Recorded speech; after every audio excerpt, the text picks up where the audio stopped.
We never knew how we were going to pay the next bill. And I broke down and I said, at a dinner table with the kids, they were 2 and 3 at the time, and I said, I just want to have what you have. You're always so calm, you don't get sideways, you just have this faith and this trust, and I'm sick and tired of worrying all the time, and I started crying and I accepted Christ, and that was it.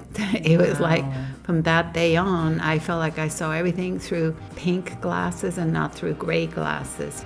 Welcome to the Extraordinary Lives podcast, where we talk about lives that go beyond the ordinary to the extraordinary, with the extra being Jesus. We'll be encouraged with amazing stories and helpful insights from the lives of ordinary people who have that extra, that supernatural difference that only Jesus can give. I'm your host, Ellen Bennett. Thanks for joining us.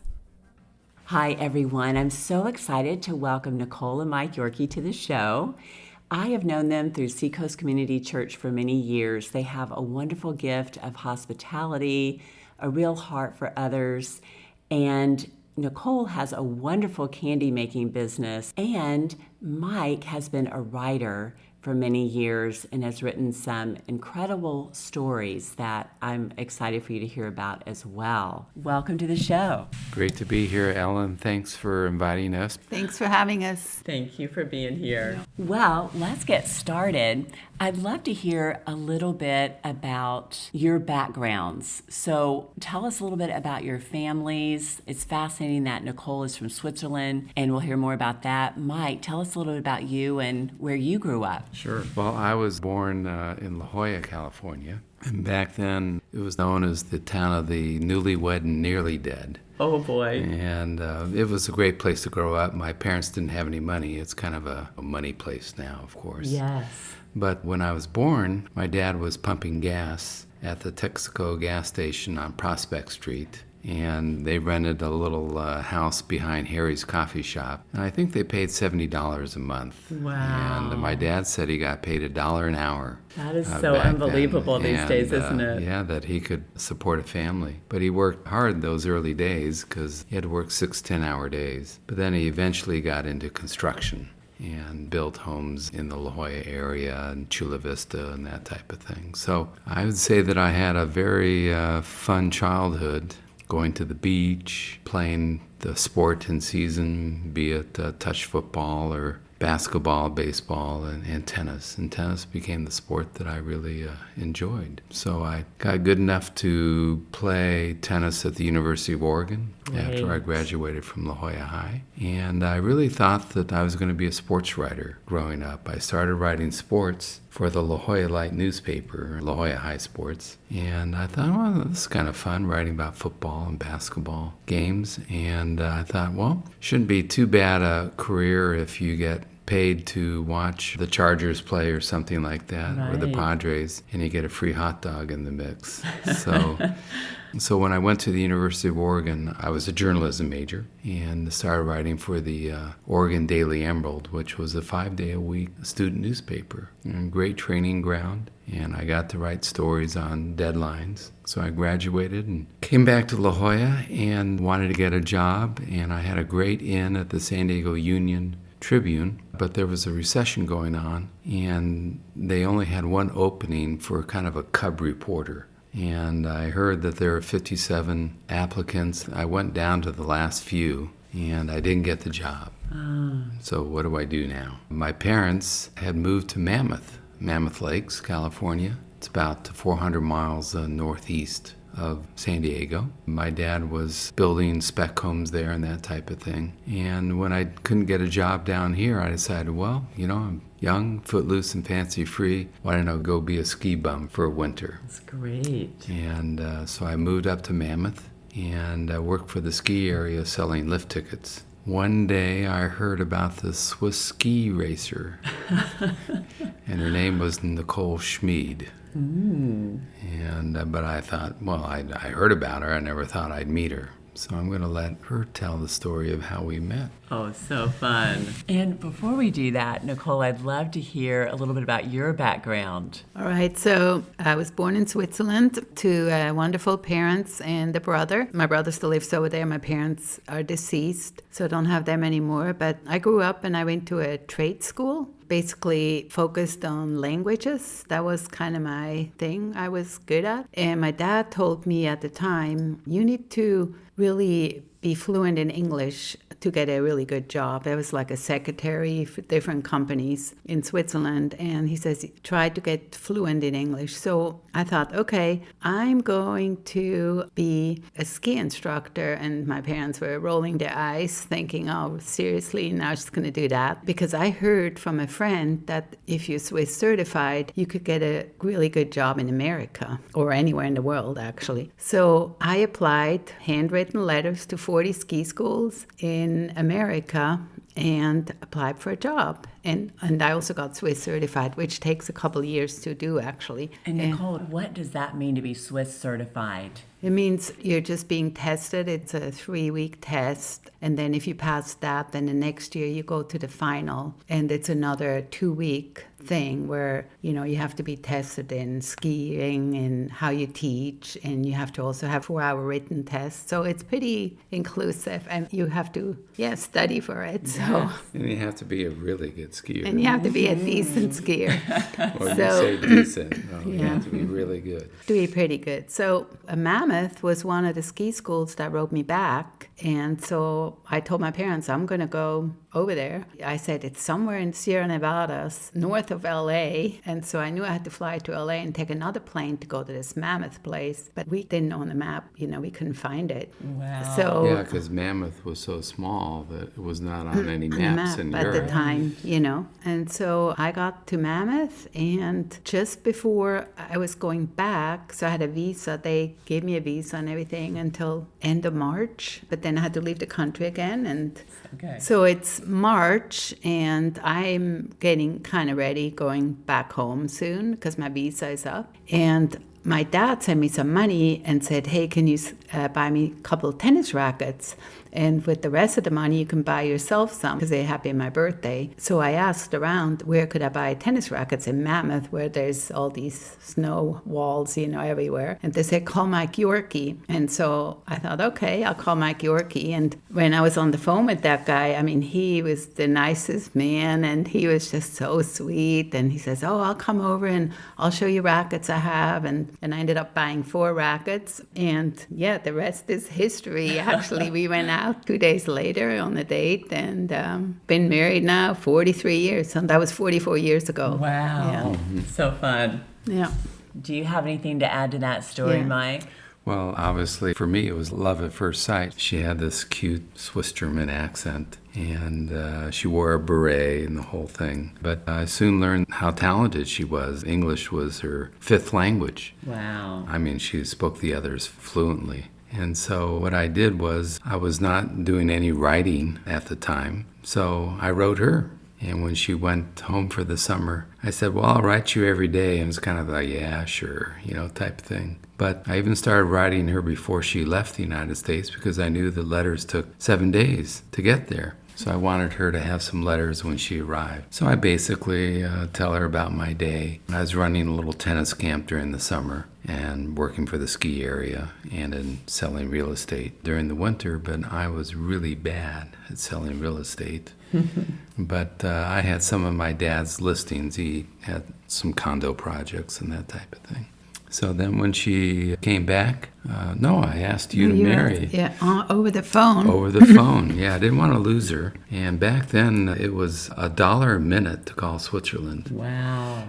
And when you make minimum wage was like $4 an hour or something. You could spend a day's wages real quick. But I didn't want to lose her, and I didn't think I would. But I proposed over the phone, and she said yes. And then I went over at the end of the summer to formally ask for her hand from her dad, who spoke, thankfully, excellent English. They welcomed me to the family. We got married following May in a castle outside of Zurich. Wow. Built in the 13th century. Mm-hmm. Great experience. And we honeymooned in Paris and London on the cheap. Came home and started life together.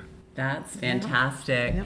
So I'm curious, had she come back over and had you gotten to date a little bit more, or did you actually propose just after that summer before she came back? How long had you known each other in person before you proposed? We've only knew each other for 6 weeks. Wow. And then wrote each other every day. So when I got letters every day, I thought, oh man, I got to write too. I wasn't a writer, but I did. And so we really did get to know each other, I felt like, very well with these letters. But yeah, it was like we were going to do that. And the wedding was set for the following May, but then I had to ask again if I could get a permit to come work again at Mammoth, and they gave me another visa and work permit, so. Yeah, 6 weeks isn't very long, is it? No. But, I was madly in love with her, so I'm glad I got you. That's a wonderful story. I love it. Well, tell us a little bit about how did you come to know Jesus, and what does that mean to you to know Jesus? Well, I was raised in a Catholic family, and my mom made sure that we went to Mass on every Sunday. I went to Stella Maris Academy in La Jolla, taught by the Sisters of the Holy Cross. And those were the days when, this was Sister Act, right? This are the days when nuns were nuns. And they patrolled the schoolroom with a yardstick, and if you're out of line, whack! Wow. But they did teach me English well. And I felt like I got a pretty good education. It wasn't until high school when I got introduced by some of the so-called Jesus people in the early 70s. And I got invited to a Bible study for high school kids. And that's where I learned the importance of having a personal relationship with Christ, how he wanted to have a relationship with us. And so I said that's what I want to do, and got baptized again in the ocean. That started my journey. I certainly didn't have it all figured out in those early years, but that was really a momentous time in my life for sure. Great. Thanks for sharing that. How about you, Nicole? Well, I grew up also with a Catholic mom, and my dad was Protestant but never went to church. But my mom took us to church, and they had decided to raise my brother and I Catholic. So we did go to catechism and went to church on Sunday. But I didn't have a personal relationship. I never opened the Bible. And so then when I met Mike, I go to Bible studies and I go to church. Even though I hadn't gone to church for quite a few years. I always would say I was a Christian, but I feel like I wasn't, because I didn't have a personal relationship until in 86, December 6th, which is Samichlaus. It's a special day in Switzerland. It's Saint Nick. We do this special celebration every year, so it makes me laugh. So he had started working for Focus on the Family, and we had moved down from Mammoth to Monrovia, and things were tough. He had a good position, but not a very good salary, and we just kind of scraped by a little bit, and that was hard especially for me, because I was not used to having to turn around every little nickel to, can we spend this or not? Or we had to be super careful what we spent. And finally, December 6th, I kind of just hit rock bottom where I had it. We had expenses and we never knew how we were going to pay the next bill. And I broke down and I said, at a dinner table with the kids, they were 2 and 3 at the time. And I said, I just want to have what you have. You're always so calm. You don't get sideways. You just have this faith and this trust. And I'm sick and tired of worrying all the time. And I started crying and I accepted Christ. And that was it. It was like from that day on, I felt like I saw everything through pink glasses and not through gray glasses, Wow. And I ran up down the street the next day and I told all our neighbors. We had a pastor's family, a couple of houses up the street. And of course, they have been praying and Mike's been praying every day, And so it was a big thing for me, actually. I mean, literally, I felt like everything changed for me to the good, Yes. Yeah. It really made a difference. And a pretty cool thing happened a couple of weeks after that. Again, I had been working to Focus on the Family for 6 months, and it was founded by Dr. James Dobson, who wrote a lot of parenting books. And so there was the annual Christmas party. And word had gotten out about what Nicole did, and Dr. Dobson came over and said, "You're kidding," or something like that. He cornered me and put me in a corner of the house and said, "You tell me all about it." And so he wanted to know all about it. It's funny. So that was a cute moment. Cute. Oh, that's great. Mm-hmm. So yeah, I was really fortunate to get to work at Focus on the Family because, like I said, I moved to Mammoth. They had a local newspaper there, and I've been trying to work there for years. And I finally got hired one day a week just to produce the newspaper. It was a weekly resort newspaper. Came out every Thursday, yeah. And so then all of a sudden, they did open up to where I could work full time. I rose up steadily up the ranks and became editor in 6 months, but it was in Mammoth that I met Dr. Dobson. He owned a second home, condo there in Old Mammoth. He'd come visit our little church, First Baptist Church, and met at the Sierra Nevada Inn in a little room there or something. Usually there were 8 to 10 people there, so when he had a couple of visitors, they stuck out. And Jim and Shirley would come by, and these were the early days of Focus on the Family, but we got to kind of know each other a little bit, and that led to me being hired by Focus on the Family after I was editor of the local newspaper for 3 or 4 years. So that was a big jump. I went from 12,000 readers a week to 1 million readers a month with Focus on the Family magazine. That was my job. I became the editor. So we joked if I made a mistake, I got to make it 1 million times. That's great. But it was a great training ground. I grew with the ministry because the ministry was growing like crazy. And within 10 years or so, we had 11 magazines for different interest groups, single parent family, pastor's family, Breakaway Brio, Clubhouse, Club Junior, a lot of great magazines. So it was a great run there for sure. This was just as the internet was starting to go. But before then, magazines were a great way to communicate with people. That's what really made me also believe in Focus, because Dr. Dobson would always tease me, "Yeah, you thought he joined a cult," and literally, and I kind of thought that maybe. I was kind of worried when he took that job. And then, I read what he wrote and edited and stuff, and I just couldn't believe it. And I saw also what a good dad Mike was because, he wrote about how to be a good dad. So then you kind of had to man up and be a good dad, And so that really had a big influence on me in believing in Jesus because of what I saw lived out, Basically, Dr. Dobson taught about biblical principles and incorporating those in parenting and marriage. Is that correct? Very much so. Yeah. He was the son of a pastor, but he was also a PhD in child development and that type of thing. So he had the expertise to speak about child rearing and that type of thing, but he also had the biblical background. He wrote a very influential book in the 1970s called Dare to Discipline. And it was kind of a counter-cultural book to Dr. Spock, which was kind of the child-raising book in the 1950s and 60s, but was known for its kind of a permissive attitude towards child rearing. That is very interesting. I remember hearing a story on Focus on the Family radio about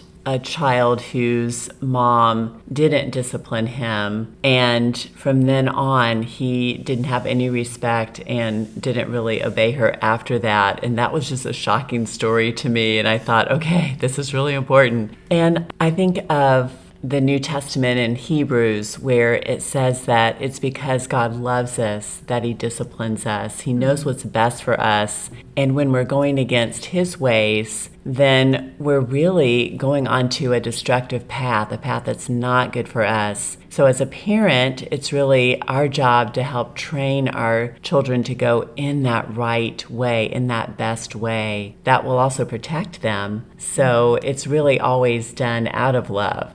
Well, did you ever read Dare to Discipline? I didn't read it all the way through, but I definitely skimmed it and went to many classes that talked about these principles at Seacoast and really valued it, and we really followed that as well. Yeah, it works. Yes, it does. It Proof does. is in the pudding. That's right. Yeah. No, we were very pleased. We had 2 children, and they turned out great. Andrea, followed by Patrick, both born in Mammoth. So It's great. how many grandchildren do you have? And I want to move into, after that, what you did after Focus on the Family. Mike, tell us a little bit about your writing career. Sure. Well, we have 6 grandchildren now. 3 and 3. 3 and 3. Yeah. And they're obviously our pride and joy. When we joined Focus on the Family, after they were based in Arcadia, California, a suburb of Los Angeles next to Pasadena. And after being there a couple of years, the ministry announced that we're moving to Colorado Springs, Colorado to save money. Well, I didn't know where Colorado Springs, Colorado was. I mean, I knew where Denver was, but I wasn't really sure where Colorado Springs was. But we made the move. It was a good move, I believe. Our kids were in elementary school years, and so it allowed us to do a lot of skiing with them and that type of thing. But after 6 years there, I got approached by a San Diego startup outfit called Family University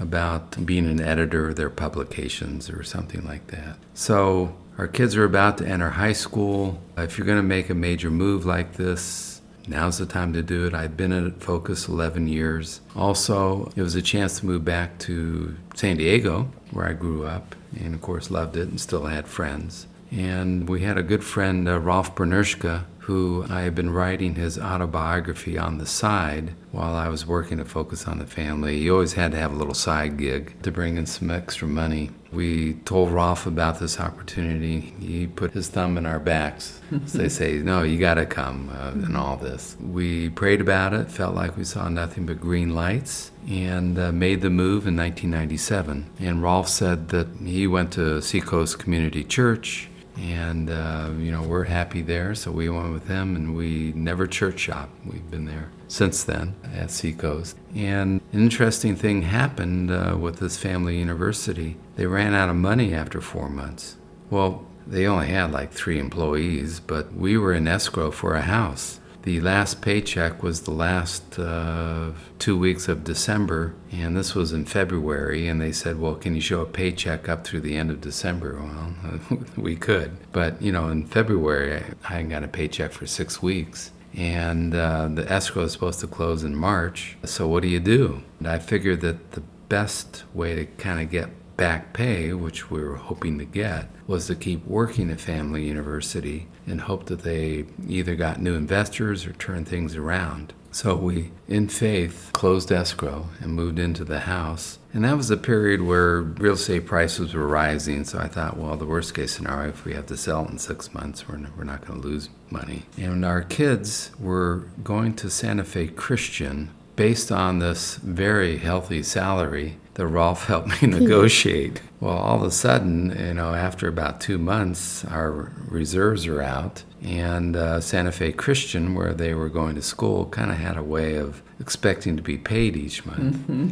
So we didn't know what to do, and the kids were saying they had made friends in 6 months, and Patrick was saying, Dad, I'll mow lawns after school if I can still stay at Santa Fe Christian. So we were praying about it, and one day we got a phone call from the business office. And they said, there was a couple here. They just paid for the rest of the school year and also the $100 fee for application for the following year. And that was about $6,000. Wow. And we said, what? And all we could do was thank the Lord. I mean, there were tears, and we had envelopes dropped in front of our front door with $200 in cash in them. Never knew who that was. I think we got groceries one time. Cards, yeah. Gift cards, right? Yeah. So that was faith affirming, and I had written books on the side, maybe 3 or 4 up to this point, and I had a literary agent, Greg Johnson, and I had to start finding some income here. Greg said, well, I'll try to keep you busy, so he got me little jobs, editing jobs and that type of thing, and got a big break about a year later. So consider the scene. It's the summer after Family University has kind of gone belly up, and I'm writing like crazy and getting editing jobs, magazine articles, anything that I can make some money writing. I decide that, Family University is not going to make it, so I went back to the offices in Rancho Bernardo to clean out my desk. And on the desk was a FedEx package, and it was from a guy named Fred Stoker. And I said, I kind of remember that name. I had published an article by Fred 4 years earlier in Focus on the Family magazine. It was a cute story about how he went through one of Dr. Dobson's books, Preparing for Adolescence, I think it's called. And it was a cute story about Fred and his 11-year-old son, Jason. And so Fred had written this manuscript about male sexual integrity, a struggle that he had gone through in his life. And he had turned a corner on it, and he had been teaching couples classes and Sunday school classes, this material, for about 6 years. People are saying, well, you have to write a book and all that. And so he tried to put it down on paper. And then when he finished, he said, well, I don't know anybody. The only person I know in quote-unquote Christian publishing is Mike Yorkey. So he found out where I was and sent this FedEx package. I always have kind of wondered since then what would have happened if I hadn't gone into the office that day or somebody had thrown it out. Wow.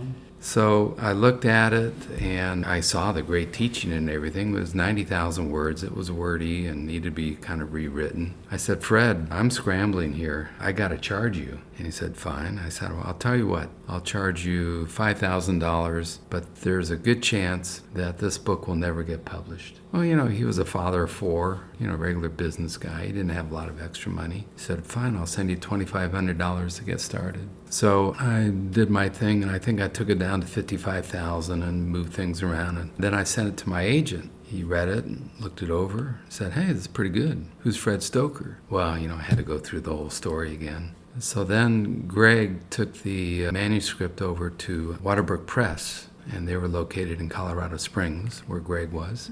They said, that's pretty good. Who's Fred Stoker? Well, he's from Des Moines, Iowa, family guy. And so they liked it enough, but they wanted to hedge their bets by getting a known Christian author onto the book. So they got Steve Arterburn, and so I went and interviewed Steve, who was living in Laguna Beach. Interviewed him and kind of added some stories from him and some advice. And that's how Every Man's Battle was born. And, wow. I got a piece of the action. How many copies did that sell, do you think? I believe it's over 2 million copies. Wow. And it's been translated into 36 languages. Fred told me early on when I started, he said, God told me that this message is going to go around the world. And, oh, yeah, type of thing. But he was right. And I've learned when Fred tells me that God says something to me that I better be listening. That's great. So it spawned 11 subsequent titles since then. Every young man's battle, every single man's battle, that type of thing. Every man's marriage, preparing your son for every man's battle. So it's been a career hit, as they say. I can't believe I got to be part of it. So. And it helped to get our kids through college. Yeah, that was a joke. It got our kids through Christian college. Wow, that's great. So. I love that. That's a neat God story as well. I would love to hear, just throw out some people that you've interviewed and written about and some of your favorite books that you've written. Oh, boy. Michael Chang. Yeah, well, I'm a tennis guy. So writing Michael Chang's autobiography was a lot of fun. He won the French Open. He was the youngest player ever to win a Grand Slam title at the age of 17. He also grew up in Encinitas, which was kind of fun. I remember one time I was interviewing him over the phone. It was nighttime. It was about 8:30 at night. He stopped me and said, what time is it? I said, well, it's about 8:30. He said, what time does Costco close? And I said, well, our Costco closes at 8:30. And I said, well, why do you ask? And he says, well, I need some tennis balls. And I said, Michael Chang buys his tennis balls at Costco? And he said, well, yeah, they don't make any money on them, so I have to buy them like anyone else. I said, well, I just kind of picture you, Michael, walking through Costco with a shopping cart filled with boxes of Penn tennis balls. And he says, yeah, I get a few looks. Every day he opened 48 new balls, which is 16 cans. Wow. So he went through a lot of tennis balls. Wow. But, got to work with some great people like Tim LaHaye, did the Act of Marriage After 40. Act of Marriage is another euphemism for making love, I guess. That was good working with Tim because he was a real legend. He did the Left Behind series. I read one of your more recent ones about the gang member who was in prison. Yeah, yeah. Sure. Tell us just Casey. briefly about Sure. that. That was an amazing God story.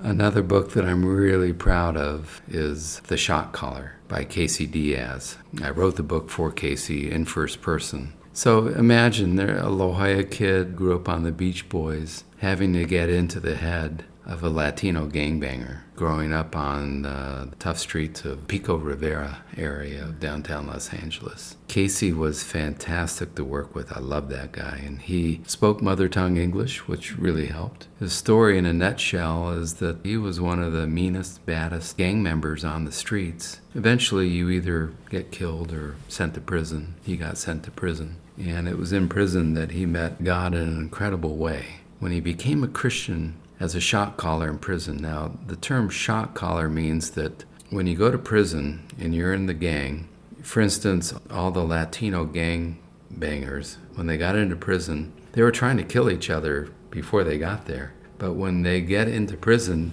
they all band together and stick together because they have to contend with the black gangs in prison who have to contend with the white gangs in prison. And so it's a form of self-protection. And so what they do is they appoint a shot caller, meaning he's kind of the top guy. And Casey said that he controlled 13 shanks when he was in prison. A shank is a handmade or homemade knife. They find something to make sharp. I don't know how they do it. If the shot caller gives an order that so-and-so is to be killed and you disobey, then you get killed. Casey knew that when he became a Christian at Folsom, New Folsom, the prison near Sacramento, that he was signing his death warrant. We tell a story in the book where another Latino prisoner came by and said, "Casey, is it true? Is it true?" I said, "Well, yeah." And he said that killings usually happened when the gates, that's what he's called, the prison cell doors, sprung open at 5:30 or 6 in the morning for breakfast. And that's when somebody could slip in and kill you. And so he had a long night knowing that at 6 o'clock someone would be at his door. And sure enough, somebody was there. But this Latino gangbanger, he said, "Casey, I can't do it. I want what you have." And so he led him to Christ in the cell room. He got kind of a stay of execution for some reason. Amazingly, the warden moved all the Latino prisoners that were in his block out. That kind of saved his life. But Casey is a great story. I just finished another one with Alicia Dirksen, who was the oldest of 15 children of ex-hippies and who lived off the grid in New Mexico and Alaska. And it was a very tough story of how her father started sexually abusing her at age 19. And this went on for 10 years. And it's an incredible story of survival and how she escaped. But it has a redemptive ending. But few people have suffered like Alicia. And I'm also proud of my other recent book called At First Light. It's a true World War II story about Phil Larimore. I wrote it with Phil's son. And so I get to work on great projects. I can't believe it. That's fantastic. Thanks for sharing about that. And do you have a website? I have a website, MikeYorkey.com, Y-O-R-K-E-Y. Y-O-R-K-I-E is the Yorkie dog. Good distinction there. Right. But the Yorkies did have a Yorkie. Of course they did. That's great. Well, we'll be sure to put a link in the show to that too.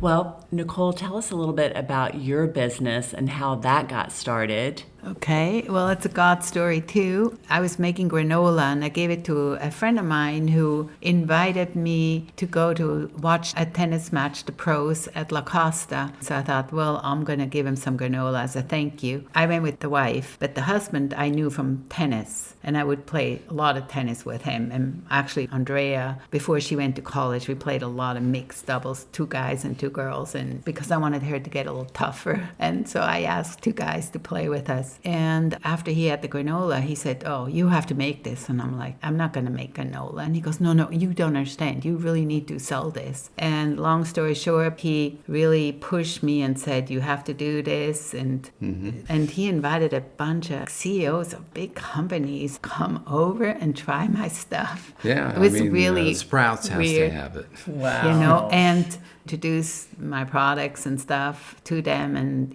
how I could build a business. And at the end of the talk, when they all left, he said, I have to show you something. And I thought, okay, that's kind of strange. And out of his pocket, he had a piece of paper. And on the piece of paper, there were like 20, 25 words written. And he says, I carry this around with me since college. And I'm like, what? And those were all the things he wanted to accomplish. And it was like knowing who Jesus was, knowing who God was, being a man of integrity, being honest is the weirdest thing. But I felt, goosebumps. And I really felt like God saying, if you have to make granola for this guy to become a believer, then that's what you're going to do. And it was really that weird.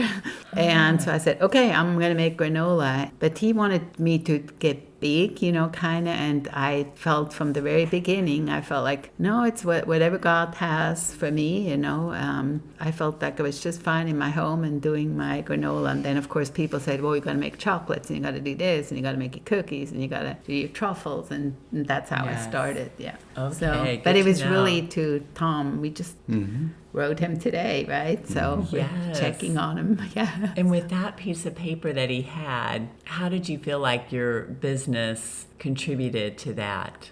I think I would have not done it. Yes. But I felt like convicted, God saying, okay, he wants to get to know Jesus and he's pushing you to do this granola thing. And so you go ahead and you do it. I love it. I love it. It was really that weird. Wow, I love it.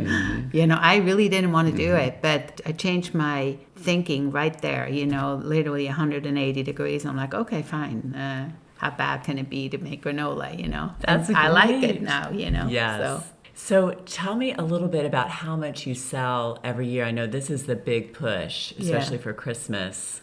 Well, November, December, I work kind of long hours. And I make a lot of product in the last 4-5 years, right? And the last couple of years been really big.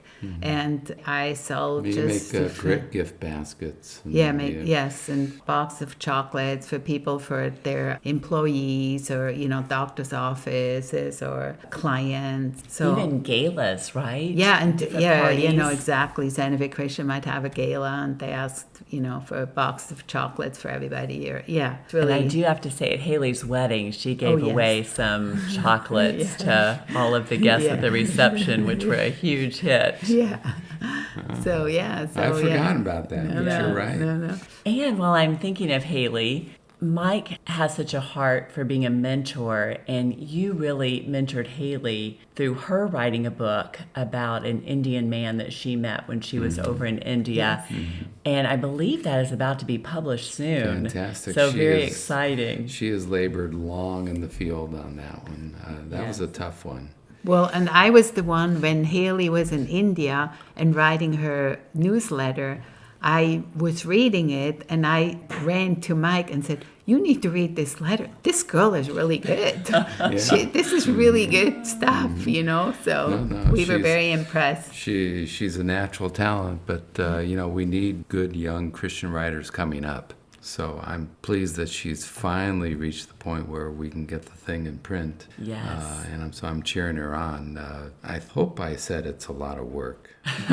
You did. And you even told her how much she needed to write per day. I mean, you really mentored her through that and took her under your wing, and I just so appreciate that about you. I was glad to do it. She's a favorite of mine. I remember saying something like, 2,000 words a day is kind of a good goal to shoot for. Philip Yancey spoke at a Christian Writers Conference one time. And, here's a guy that has written these, what about God type books. And people are asking, well, what's a typical day like? And he says, well, I give myself a goal. I try to get 2,000 words a day. And I keep working until I get it. And if I get it, I treat myself with an ice cream cone. And I thought, Philip Yancey is writing for an ice cream cone? So, I'm pretty sure I told Haley that story. But, she kept at it. This was from what I understand, a difficult book to write because of how Raj will be or is being ostracized in his society. That's a tough thing. So can't wait to see the final product, as they say. Me too. Well, are there any other God stories you'd like to share that come to mind? Yeah, so God has a tendency to wake me up in the middle of the night, kind of 3:30ish.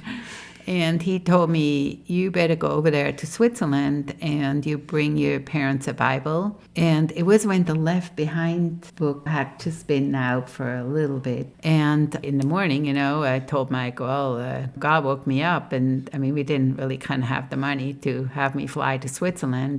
But I said, I feel really strongly about this. God really kind of woke me up and told me to do this. So we decided, okay, go.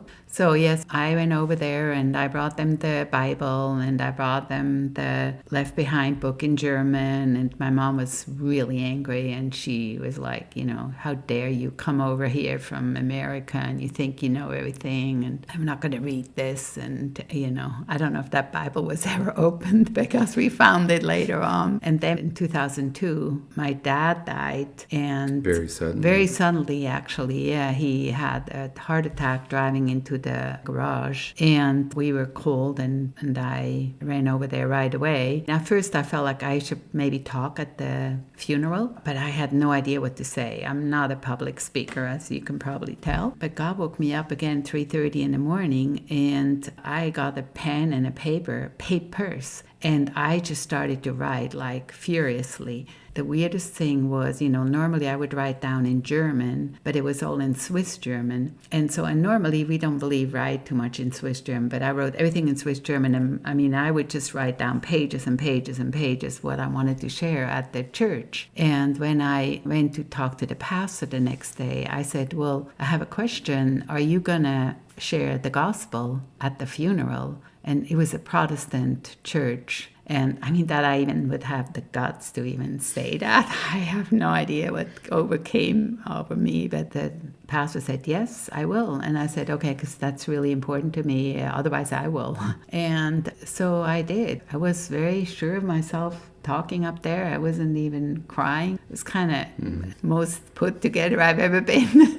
Wow. It was really crazy. And then a couple of years later, a year and a half later, my mom was very sick and I was over there visiting her because I could tell it was getting towards the end. She had Alzheimer's. And some friends of ours from here just Mike called and said they want to come over and visit. And I go, honey, I can't have guests right now. My mom is dying. I have a lot of other things on my plate. But they came. After like 5 days or so, the friend said, you need to go talk to your mother and you need to share Christ with her. And I was really mad at him because the way he told me what to do and he didn't know my mom. So before I went back home, I went to see my mom. And I told her, well, Mike was with me, and I said, let's pray. We were waiting for the right moment, but we were together with all these other old people in this room, and they were just going to get fed dinner, I remember. And we said, well, might as well, if other people hear it too, what the heck, why not? And so we did. So we prayed with my mom to really accept Christ, and she did. And it was the last time she could talk. The next day she couldn't talk, and 2 weeks later she died. Wow. Yeah. And so it was because my friend, who I was mad at the time, for pushing me like that. But I'm glad I was obedient and listened to him. And then it really helped me to not worry so much about my mom, That's why I also tell people, really share the gospel with your parents, because I tried. But I don't think my dad was saved. But I believe my mom was saved, Mm-hmm. And I was very close to my dad. I was closer to my dad than to my mom, actually. Yeah. So it's very tough. It is. So if you have the opportunity, do it. That's Please. Good. Thank you. Thank you for that. Yeah. Wow. Well, thank you all so much. This has been really fun. I've learned a lot about you and been really encouraged. Are there any thoughts you want to share with the listeners before we sign off? Please keep reading. Yes, and buying his books. No. Yes. No, it's kind of sad to see how people are really not interested in reading these days. I used to read the ingredients list on back of packages because I just loved reading. Mm-hmm. I loved reading and loved learning something new. And there's something about reading where we call it theater of the mind. And when you read, the mind is very active and kind of creating images of what you're reading or retaining the information. So my encouragement is go read a good book. It's amazing how much you'll actually enjoy it. Maybe you should read Haley's new book, which is the name? The Barefoot King. Yes. Yes. So the Barefoot King might be a good place to start. Yeah. Great.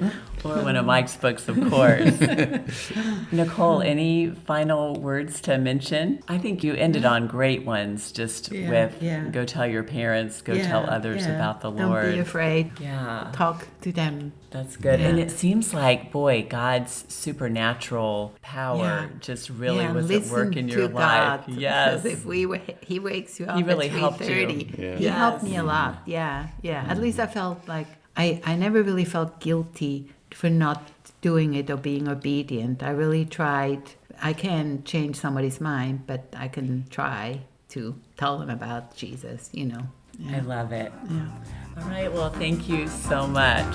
Thanks Thank for you, having Ellen. us. Yeah. Thanks, everyone, for joining us. This is Ellen Bennett with the Extraordinary Lives podcast.